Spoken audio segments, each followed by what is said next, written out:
पुणे आणि नाशिक महामार्गावरील खेड घाटामध्ये दरड कोसळण्याचा धोका वर्तवला जातोय। नागमोडी वळण बायपासच्या घाटाचं काम हे अर्धवट आहे। डोंगराचा कडा थेट महामार्गावरती कोसळण्याची भीती व्यक्त केली जाते। दरड प्रवाशांवरती कोसळल्यास जबाबदार कोण असा सवाल सुद्धा आता प्रवाशांकडून उपस्थित केला जातोय।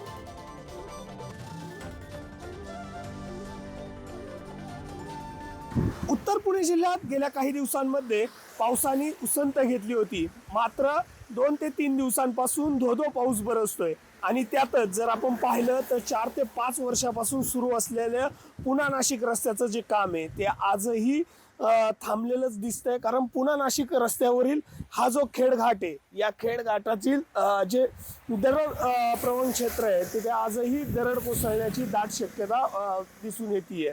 या रस्त्यावर जर आपण पाहिलं तर केव्हाही या डोंगराची जी दरड आहे ती खाली कोसळू शकते आणि अपघात होऊ शकतात अशी परिस्थिती आहे। मात्र याकडे प्रशासनाचं दुर्लक्ष असल्याचंच पाहायला मिळतंय। उत्तर पुणे जिल्ह्यातील खेड असेल, आंबेगाव असेल, जुन्नर असेल आणि शिरूर असेल या भागामध्ये धोधो पाऊस बरसतोय आणि या पावसामुळे डोंगर नाल्यांची जी परिस्थिती आपण पाहिली तर तिथून मोठ्या प्रमाणामध्ये पाणी वाहताना पाहायला मिळतंय आणि त्यामुळे हा जो डोंगर आहे तो त्याची जी माती आहे ती सैल झाल्याचं एकंदरीत दिसून येतंय। त्यामुळे ही जी डोंगराची जी परिस्थिती आहे ती केव्हाही या रस्त्यावरती येण्याची दाट शक्यता आहे।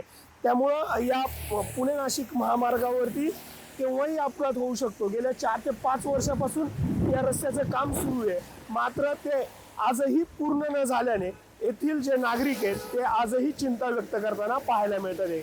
कॅमेरामन निखिलसह तुषार जरेकर, पुढारी न्यूज, राजगुरुनगर, पुणे।